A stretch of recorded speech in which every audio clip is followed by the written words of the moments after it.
الحمد لله وكفى وسلام على عباده الذين اصطفى خصوصا على أفضلهم وخاتم النبيين وعلى آله وأصحابه أجمعين. قال الله تبارك وتعالى: أعوذ بالله من الشيطان الرجيم. بسم الله الرحمن الرحيم.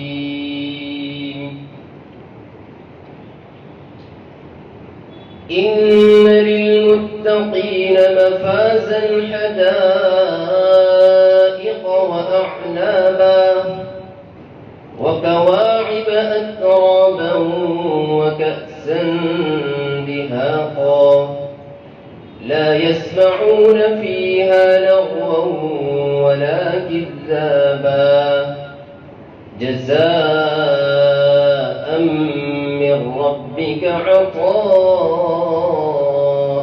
حسابا. وعن عقبة بن عامر رضي الله عنه قال: لقيت رسول الله صلى الله عليه وسلم فقلت: يا رسول الله، فقلت: ما النجاة يا رسول الله صلى الله عليه وسلم؟ فقال رسول الله صلى الله عليه وسلم: أملك عليك لسانك وليسعك بيتك وابك على خطيئتك، أو كما قال رسول الله صلى الله عليه وسلم. صدق الله العظيم وصدق رسوله النبي الأمي الكريم، ونحن على ذلك لمن الشاهدين والشاكرين، والحمد لله رب العالمين.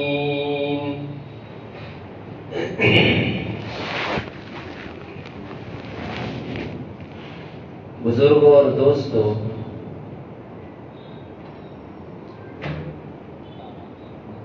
نبی کریم صلی اللہ علیہ وسلم کے پاس جو بھی شخص کسی دنیاوی مسئلے کو لے کر کے حاضر ہوتا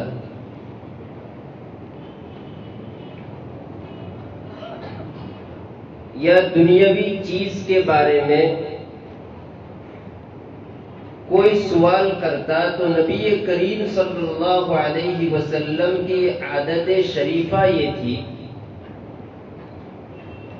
کہ آپ صلی اللہ علیہ وسلم اس کو اس طریقے سے جواب مرحمت فرماتے کہ اگرچہ اس نے دنیاوی سلسلے میں سوال کیا ہے لیکن آپ کا جواب اس کو دین کی طرف مائل کر دیتا. اور اسی مناسبت سے میں نے حضرت عقبہ بن عامر رضی اللہ عنہ کی ایک روایت آپ کے سامنے پیش کی. آپ علیہ الصلوۃ والسلام کا یہ اصلاح کا ایک بہت ہی نرالا انداز ہوتا ہے کہ سوال دنیاوی تکلیف کے باب میں کیا جاتا لیکن آپ صلی اللہ علیہ وسلم اس کو دین کی طرف مائل کر دیتے. 20 مثالیں ہیں احادیث میں. ایک مرتبہ حضرت سیدہ فاطمہ الزہرا رضی اللہ تعالی عنہا نبی کریم صلی اللہ علیہ وسلم کی خدمت اقدس میں حاضر ہوتی ہیں. گھر کے کام کاج کی وجہ سے پہلے زمانے میں ہماری طرح گھر گھر پائپ لائن کا کوئی انتظام نہیں ہوتا. دور دراز سے پانی کی مشقیں بھر کر لائی جاتی تھی، گھر کا کام کاج کرنا پڑتا، چکی کو چلانا پڑتا آٹا پیسنے کے لیے، تو جس کی وجہ سے حضرت فاطمہ الزہرا رضی اللہ تعالی عنہا کے ہاتھوں میں چھالے پڑ چکے تھے، اور پانی بھرنے کی وجہ سے سینے پر پانی کی رسی کے نشانات پڑ چکے تھے، دنیاوی تکلیف تھی۔ حضرت علی رضی اللہ تعالی عنہ نے اپنی زوجہ محترمہ نبی کریم صلی اللہ علیہ وسلم کی لاڈلی اور چہیتی بیٹی سے یہ کہا کہ حضور کے پاس کچھ غلام آئے ہوئے ہیں، باندیاں آئی ہوئی ہیں، نوکر آئے ہوئے ہیں، ایک نوکر آپ ان سے مانگ لیجئے تاکہ گھر کے کام کاج کرنے میں آپ کو سہولت حاصل ہو جائے۔ حضرت فاطمہ الزہرا رضی اللہ تعالی عنہا نبی کریم صلی اللہ علیہ وسلم کی خدمت میں حاضر ہوتی ہیں غلام باندیوں کا سوال کرنے کے لیے کہ ایک آدھ غلام مجھے بھی مل جائے، میرے لیے سہولت ہو جائے، لیکن کچھ مہمان بیٹھے ہوئے تھے، مارے شرم کے کچھ کہہ نہیں پائی، لیکن ام المؤمنین حضرت سیدہ عائشہ صدیقہ رضی اللہ تعالی عنہا سے کہہ کر گئی کہ اس کام کے لیے میں آئی تھی۔ حضرت فاطمہ کو نبی کریم صلی اللہ علیہ وسلم نے دیکھ لیا تھا۔ ان کے چلے جانے کے بعد نبی کریم صلی اللہ علیہ وسلم نے حضرت عائشہ سے پوچھا فاطمہ آئی تھی کس کام کے لیے؟ کہا ان کے ہاتھ میں چھالے پڑ چکے ہیں، جسم پر نشانات ہیں، گھر کے کام کاج کے لیے ایک غلام کا، ایک نوکر کا مطالبہ کیا ہے۔ رحمت دو عالم صلی اللہ علیہ وسلم خود حضرت فاطمہ الزہرا رضی اللہ تعالی عنہا کے مکان پر تشریف لے گئے، اپنی لاڈلی اور چہیتی بیٹی سے حضور نے فرمایا بیٹی تمہارا سوال، تمہاری بات، تمہارا مطالبہ مجھ تک پہنچا ہے، لیکن ابھی بہت سارے مسلمانوں کو دینا باقی ہے۔ اے میری لاڈلی، اے میری چہیتی، کیا غلام باندی سے بہتر چیز میں آپ کو کیوں نہ دوں؟ غلام باندی سے بہتر، نوکر سے بہتر، اس سے بہتر چیز میں آپ کو دوں؟ نبی کریم صلی اللہ علیہ وسلم نے ارشاد فرمایا صحابہ تو نیکیوں کے باب میں حریص تھے، ہمارے جیسے نہیں تھے، ہم پیسوں کے باب میں حریص ہیں، پراپرٹی کے بارے میں حریص ہیں، دنیاوی محبت ایسی کوٹ کوٹ کر ہمارے اندر بھری ہے کہ اس کے علاوہ کسی چیز کے بارے میں الا ماشاءاللہ۔ فوراً حضرت فاطمہ الزہرا رضی اللہ تعالی عنہا نے عرض کیا یا رسول اللہ بتلائیے وہ کون سا عمل ہے، وہ کون سی بات ہے جو غلام اور باندی سے بہتر ہے؟ نبی کریم صلی اللہ علیہ وسلم نے ارشاد فرمایا جب رات کو بستر پر سونے لگو تو 33 مرتبہ سبحان اللہ، 33 مرتبہ الحمدللہ اور 34 مرتبہ اللہ اکبر پڑھ لیا کرو، یہ تمہارے لیے تمہاری غلام اور باندی سے بہتر ہے۔ عزیزو، سوال کیا جا رہا ہے دنیاوی چیز کے متعلق، لیکن آقا ارشاد فرما رہے ہیں دنیاوی رہنمائی ہو جاتی ہے اور اس کو دین کی طرف پھیر دیا جاتا ہے۔ ایک بہت بڑے محدث گزرے ہیں، فرماتے ہیں عجیب بات ہے، حضرت فاطمہ الزہرا رضی اللہ تعالی عنہا نے سوال کیا اپنی دنیاوی پریشانی کو دور کرنے کا، اور حضور علاج بتلا رہے ہیں تسبیحات کے ذریعے سے۔ سوال اور جواب میں ربط کیا ہے؟ فرماتے ہیں کہ جس طریقے سے غلام اور باندی کے ذریعے سے گھر کے کام کاج میں راحت ملتی ہے، سکون ملتا ہے، تھکاوٹ کم لگتی ہے، تو اللہ تبارک و تعالیٰ کا جب ذکر کرتا ہے تو اللہ تبارک و تعالیٰ کا ذکر کرنے سے اس کے بدن میں، اس کی باڈی میں، اس کے جسم میں ایک طرح کی قوت ملتی ہے۔ پورا دن کام کرنے کے بعد یہ تسبیحات کو جو پڑھ لیتا ہے، مرد ہو یا عورت، اللہ تبارک و تعالیٰ پورے دن کی تھکاوٹ کو دور کر دیتے ہیں۔ یہ تسبیح فاطمی کہلاتی ہے۔ اور شیخ الاسلام ابن تیمیہ رحمۃ اللہ علیہ نے تو کمال کی بات کر دی، فرماتے ہیں کہ یہ چیز، یہ تسبیح نبی کریم صلی اللہ علیہ وسلم نے حضرت فاطمہ الزہرا رضی اللہ تعالی عنہا کی تکلیف اور مصیبت کے موقع پر بتلائی ہے، لہذا جو بھی آدمی تکلیف میں ہو، پریشانی میں ہو، تسبیح فاطمی کا ورد کرنا شروع کر دیتا ہے، اللہ تعالیٰ اس کی ساری پریشانی، ساری تھکاوٹ، ساری بیماریوں کو دور فرما دیتے ہیں۔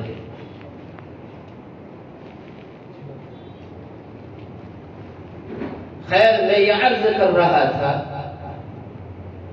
حضرت خباب بن عامر رضی اللہ تعالی عنہ نبی کریم صلی اللہ علیہ وسلم کی خدمت اقدس میں حاضر ہوتے ہیں، کہتے ہیں من نجات یا رسول اللہ، اے اللہ کے رسول صلی اللہ علیہ وسلم، نجات کس میں ہے؟ ہمیں نجات چاہیے، ہمیں وہ اعمال کی گائیڈ لائن کر دیجئے جس میں ہمیں نجات حاصل ہو جائے۔ اللہ کے نبی علیہ السلام ارشاد فرماتے ہیں، تین چیزیں اللہ کے نبی نے بتلائی، تین چیزوں پر عمل کر لو کامیاب ہو جاؤ گے، اور آج کی اس مجلس میں انہی تین چیزوں کو ذکر کرنا ہے۔ نبی کریم صلی اللہ علیہ وسلم ارشاد فرماتے ہیں، املک علیک لسانک، پہلی چیز اپنی زبان کو کنٹرول میں رکھو، قابو میں رکھو، زبان کو قابو میں رکھو، اسی زبان سے سارے کے سارے فتنے رونما ہوتے ہیں۔ میاں بیوی کا جھگڑا ہو، زبان کا اس میں دخل ہے، بھائی بہنوں کا جھگڑا ہو، زبان کا اس میں دخل ہے، پڑوسیوں کا مسئلہ ہو، زبان کا اس میں دخل ہے، کوئی بھی فتنہ ہو، زبان کا اس میں دخل ہوتا ہے۔ اسی لیے حدیث میں آتا ہے جب صبح ہوتی تو زبان باڈی کے سارے اعضاء سے پناہ مانگتی ہے کہ تو ٹھیک ٹھاک رہیو۔ یہ باڈی، یہ سارے کے سارے جو جسم کے اعضاء ہیں، پارٹس ہیں، یہ زبان سے پناہ مانگتے ہیں، کہا کہ تو ٹھیک ٹھاک رہنا، تاکہ تو ٹھیک ٹھاک رہے گی تو ہمارے یہ جو پارٹس ہیں، ہاتھ، پاؤں، جسم، یہ سلامت رہے گی۔ اور ایک روایت میں حضرت نبی کریم صلی اللہ علیہ وسلم نے ارشاد فرمایا نبی کریم صلی اللہ علیہ وسلم نے، من یضمن لی ما بین لحییہ وما بین رجلیہ اضمن لہ جنہ۔ حضور نے بہت ہی بہترین بات ارشاد فرمایا تم میں سے جو مجھے دو چیزوں کی گارنٹی دے دے، ضمانت دے دے، دو چیزوں کی گارنٹی تم میں سے جو آدمی مجھے دے دیتا ہے، میں اس کے لیے جنت کی گارنٹی دیتا ہوں۔ حضور فرماتے ہیں ما بین لحییہ وما بین رجلیہ، ایک وہ چیز جو تمہارے دو جھگڑوں کے درمیان میں ہے، یعنی زبان، تم زبان کی گارنٹی دے دو، اور ایک وہ چیز جو تمہاری دو ٹانگوں کے درمیان میں ہے، یعنی شرم کی جگہ، تم ان دونوں چیزوں کی گارنٹی دے دو کہ اس کا مس یوز نہیں کریں گے، میں تمہیں جنت کی گارنٹی دیتا ہوں۔ یہی زبان ہے۔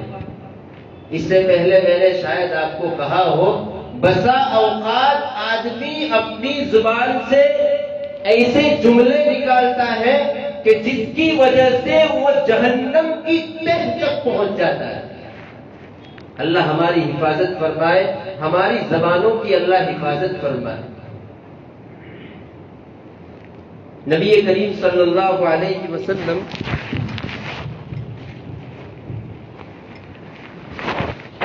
دو قبروں کے پاس سے آپ کا گزرنا ہوا۔ آقا مدنی صلی اللہ علیہ وسلم کو بذریعہ وحی بتلا دیا گیا کہ ان دونوں قبروں والوں پر عذاب ہو رہا ہے۔ آپ علیہ الصلوۃ والسلام نے درخت کی ایک ٹہنی توڑ کر کے دونوں قبر والوں پر رکھا۔ صحابہ نے عرض کیا، یا رسول اللہ، کس چیز کے باوجود عذاب قبر کیوں ہو رہا ہے؟ نبی کریم صلی اللہ علیہ وسلم نے ارشاد فرمایا، پہلا وہ آدمی ہے جو پیشاب کے قطروں سے نہیں بچتا تھا۔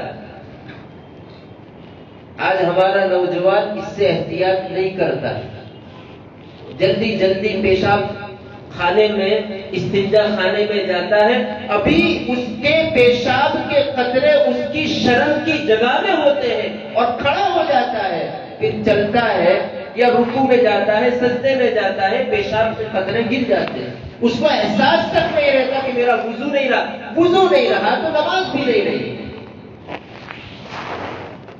نبی کریم صلی اللہ علیہ وسلم ارشاد فرماتے ہیں، استنزہوا عن البول، پیشاب کے قطروں سے بچا کرو، فإن عامۃ العذاب القبر منہ، اس لیے کہ عموماً عذاب قبر پیشاب کے قطروں سے نہ بچنے کی وجہ سے ہوتا ہے۔ اس لیے جو حضرات پیشاب کھڑے کھڑے کرتے ہیں ان کو سوچ لینا چاہیے کہ مجھے پیشاب کے قطروں سے اطمینان حاصل ہوا یا نہیں ہوا ہے، یا جو انگلش ٹوائلٹ کا، انگلش استنجا خانے کا استعمال کرتے ہیں ان کو احتیاط کرنے کی ضرورت ہے۔ تو ایک کے بارے میں تو نبی کریم صلی اللہ علیہ وسلم نے فرمایا کہ یہ پیشاب کے قطروں سے نہیں بچتا تھا، دوسرے کے بارے میں فرمایا کہ یہ غیبت کیا کرتا تھا، پیٹھ کے پیچھے لوگوں کی برائی کیا کرتا تھا۔ یہ جو غیبت کا مرض ہے، یہ مرض مردوں میں بھی ہے، عورتوں میں بھی ہے۔ مردار بھائی کا گوشت کھانے کے برابر ہے کسی کی غیبت کرنا، کسی کے پیٹھ پیچھے اس کی برائی کرنا۔ مردار بھائی، اولا تو آپ دیکھو قرآن کا انداز دیکھیے، ایک تو بھائی اور دوسرا مرا ہوا بھائی، مرے ہوئے بھائی کا گوشت کھانے کے برابر ہے کسی کی غیبت کرنا۔ حضرت مسیح اللہ خان صاحب رحمۃ اللہ علیہ کا عجیب ملفوظ ہے۔ حضرت فرماتے ہیں کہ کسی کی غیبت کر دی، اگر اس جس کی غیبت کی گئی ہے اس کو اگر پتہ نہیں چلتا ہے تب تو وہ معصوم ہے، بیچارے کو معلوم نہیں ہے، ایک گناہ کا ایک درجہ ہوا۔ لیکن جب جس کی غیبت کی گئی ہے، جس کی برائی اس کی پیٹھ کے پیچھے کی گئی ہے، جب اس کو پتہ چلے گا تو ڈبل گناہ ہوگا، دو درجے ہو جائیں گے، ایک تو غیبت کا گناہ اور اس کے دل کو ٹھیس پہنچانے کا، اس کے دل کو تکلیف پہنچانے کا گناہ ہوگا۔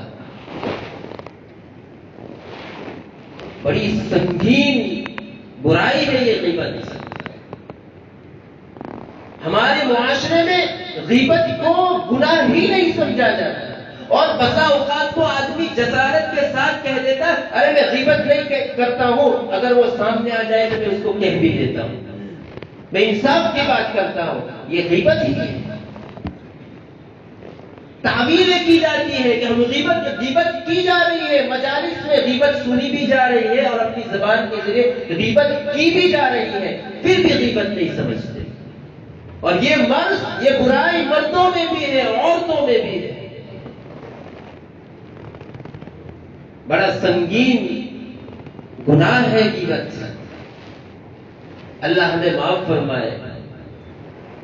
تو نبی کریم صلی اللہ علیہ وسلم نے فرمایا دوسری قبر والے کے متعلق کہ یہ غیبت سے نہیں بچتا تھا، غیبت کیا کرتا تھا، اور غیبت ہوتی ہے زبان کے ذریعے سے۔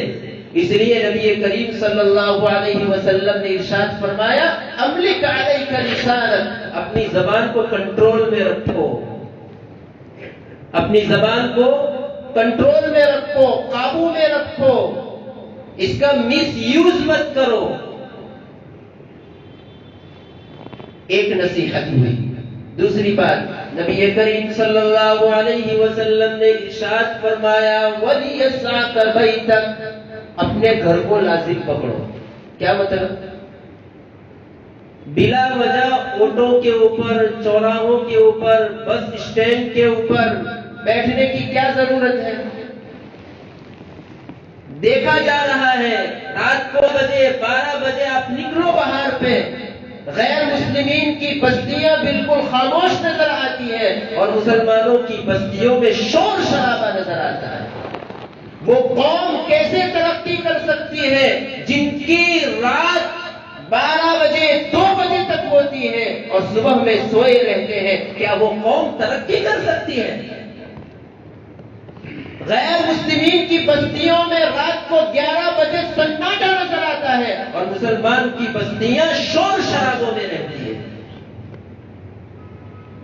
نماز غائب، تہجد تو دور کی بات، فجر کی نماز غائب، پوری رات بیٹھنے والے فجر بھی نہیں پڑھا ہے، ظہر کے وقت اٹھے ہیں اور جناب اٹھ کر کے کھانا پیا، ادھر ادھر گئے، کچھ کمانا ومانا تو ہے نہیں، باہر کی انکم کے اوپر بھروسہ کیے ہوئے ہیں۔ اللہ معاف فرمائے، اپنے آپ کو محنت اور مشقت میں ڈالو، حلال رزق کھاؤ، اس کا مزہ کچھ اور ہی ہے۔ وَلِيَسْعَكَ بَيْتَكَ، اپنے گھروں میں حضور صلی اللہ علیہ وسلم کا بازار جانا ثابت۔ آپ علیہ السلام کا ایک قبیلے سے دوسرے قبیلے میں جانا ضرورت کی بنیاد پر ثابت۔ حضور جاتے تھے، آزاد بھی گئے، لیکن بلا وجہ اب کسی کو پوچھو، نوجوان کو، اس کے ہاتھ میں موبائل ہے، 1.5 لاکھ روپے کی اس کے پاس گاڑی ہے، 5 لاکھ روپے کی کار ہے، کیوں یہاں بیٹھے ہو؟ بس ایسے ہی بیٹھا ہوا، کوئی کام دھندا نہیں۔ اپنے گھر والوں کے ساتھ، ارے کم سے کم اپنے گھر والوں کے ساتھ حسن سلوک کرو، اپنے بچوں کو ٹائم دو، اپنی بیوی کو ٹائم دو، اپنے گھر والوں کو ٹائم دو۔ بچوں اور بیوی کے ساتھ حسن سلوک کرو، اس پر بھی حضور فرماتے ہیں صدقے کا ثواب ہے۔ اور یہ فتنوں کا زمانہ ہے، کئی ہزار، کتنے آدمی اگر ایسے ہی بس اسٹینڈ کے اوپر یا چوراہے کے اوپر یا جہاں لوگ بیٹھتے ہیں وہاں بیٹھتا ہے، کتنے قسم کے گناہ ہوتے ہیں۔ وہاں غیبت ہوتی ہے، چغلی ہوتی ہے، گاؤں ہے، گاؤں کا چوراہا ہے، گجراتی میں جس کو پادر کہہ لیجیے، وہاں لوگ بیٹھتے ہیں، کیا ہوتا ہے؟ کون گیا، کون آیا، کس کے یہاں کیا ہوا، بس یہی باتیں ہوتی ہیں۔ لگائی بجھائی کا کام کیا جاتا ہے، غیبتیں کی جاتی ہیں، کتنے گناہ کیے جاتے ہیں۔ ارے قرآن پڑھو، تفسیر پڑھو، اللہ کی قدرت، اللہ کی طاقت، اللہ کی قدرت کی نشانیاں دیکھو۔ ابھی 2-3 دن پہلے سورج گرہن ہوا، اللہ تبارک و تعالیٰ کی نے کیسی قدرت کی نشانی بتلائی ہے۔ ان الشمس والقمر آیتان من آیات اللہ، سورج اور چاند اللہ تبارک و تعالیٰ کی نشانیوں میں سے ایک نشانی ہے. سورج پوری دنیا کو روشن کرتا ہے، لیکن اللہ نے اپنی طاقت کو بدلا دیا، اپنی سطوت کو بدلا دیا، اپنی قوت کو بدلا دیا. یہ سورج پوری دنیا کو روشن کرنے والا، لیکن اللہ نے اس کو گرہن لگا دیا کہ سورج اپنی طاقت اور اپنی قوت سے روشنی نہیں دیتا ہے، ہم کہتے ہیں تو وہ روشن ہوتا ہے. جب ہم اس کی روشنی کو سلب کر لیں، اس کی روشنی کو چھین لیں، اس کے بس میں نہیں ہے کہ وہ دنیا کو روشن کرے. یہ اللہ تعالیٰ کی قدرت ہے، اللہ تعالیٰ کی کرشمہ سازی ہے. وَإِنَّ لَكُمْ فِي الْأَنْعَامِ لَعِبْرَةً نُسْقِيكُم مِّمَّا فِي بُطُونِهَا مِن بَيْنِ فَرْثٍ وَدَمٍ لَبَنًا خَالِصًا سَائِغًا لِّلشَّارِبِينَ. اللہ کا قرآن کیا کہتا ہے؟ دوستو قرآن پڑھو. قرآن چوپایوں میں یہ جو 4 پاؤں پر جانور چلتے ہیں تمہارے لیے اس میں عبرت ہے. آپ نے دیکھا نہیں کہ جانور کھاتا چارہ ہے، چارہ کھاتا ہے، اور چارہ کھانے کے بعد اس کے پیٹ میں جاتا ہے. 3 نالیاں اللہ پاک نے بنائی ہے. ایک گوبر کی نالی ہے، ایک خون کی نالی ہے، اور ایک نالی ایسی ہے من بین فرث ودم. گوبر کی اور خون کی نالی کے درمیان میں ایک دودھ کی نالی ہے. ایک دودھ کی نالی سے صاف اور شفاف لوگوں کو پینے کے لیے دودھ اللہ تبارک و تعالیٰ نکالتے ہیں. اونٹ کی تخلیق دیکھی، افلا ينظرون الى الابل کیف خلقت. اللہ تعالیٰ کی تخلیق کا بہترین شاہکار ہے. اونٹوں اور چوراہوں پر بیٹھنے سے کیا اللہ کی قدرت نظر آئے گی؟ قرآن پڑھو، قرآن میں اللہ کی قدرت نظر آئے گی، اللہ کی طاقت نظر آئے گی. نبی کریم صلی اللہ علیہ وسلم ارشاد فرماتے ہیں وَلْيَسْعَكَ بَيْتَكَ. اپنے گھروں کو لازم پکڑو، بلا وجہ باہر مت نکلو، گناہ میں مبتلا ہو جاؤ گے. آگے فرمایا 2 باتیں ہوئی. أَمْلِكَ عَلَيْكَ لِسَانَكَ. اپنی زبان کو کنٹرول میں رکھو، اپنے گھروں میں بیٹھے رہو، بلا وجہ باہر چوراہوں پر اونٹوں پر نہ بیٹھا کرو، ضرورت کے بغیر گھر سے مت نکلو، فتنوں کا زمانہ ہے. اور تیسری چیز فرمائی نبی کریم صلی اللہ علیہ وسلم نے وَابْكِ عَلَىٰ خَطِيئَتِكَ. اپنے گناہوں پر رویا کرو. ہاں انسان چلتے، ہماری نمازیں کیا، ہماری نیکیاں کیا، ہماری نمازیں کیسی؟ ایک نماز بغیر وسوسے کے نہیں ہوتی. ہم بڑی ذمہ داری کسے کہہ رہا ہوں، کل قیامت میں اگر اللہ تبارک و تعالیٰ پوچھ لے کہ میرے بندے ایک نماز مجھے ایسی بتا دے جس میں تجھے دنیاوی کام کاج کا، دنیاوی سلسلے میں کسی بھی چیز کا وسوسہ نہ آیا ہو، میں کہتا ہوں کہ ایک نماز بھی ہمارے نامہ اعمال میں ایسی نہیں ہے. ایک نماز بھی نہیں. اللہ تبارک و تعالیٰ نے احکامات کم نازل کیے ہیں، نعمتیں زیادہ دی ہیں. اللہ کی کتنی نعمتیں ہیں. جنت ہمیشہ ہمیش کی جنت، یہ ہماری عبادتیں، ہماری عبادتوں کی کیا حیثیت ہے؟ ہم یہ سمجھتے ہیں کہ ہم 5 وقتہ نمازی ہیں، ہم تہجد گزار ہیں، تلاوت کے پابند ہیں، ہم جنت کے مستحق ہو چکے. نہیں نہیں نہیں نہیں، یہ ہماری عبادت ہے. کیا ہماری عبادت ہے؟ اللہ تبارک و تعالیٰ نے، میں نے جو شروع میں سورہ نبا کی آیات پڑھی ہے اس میں فرمایا جزاء من ربک عطاء حسابا. تم جو عبادت کرتے ہو اللہ تبارک و تعالیٰ اس کا بدلہ دیں گے، لیکن بدلہ بھی اللہ نے فرمایا جزاء من ربک عطاء.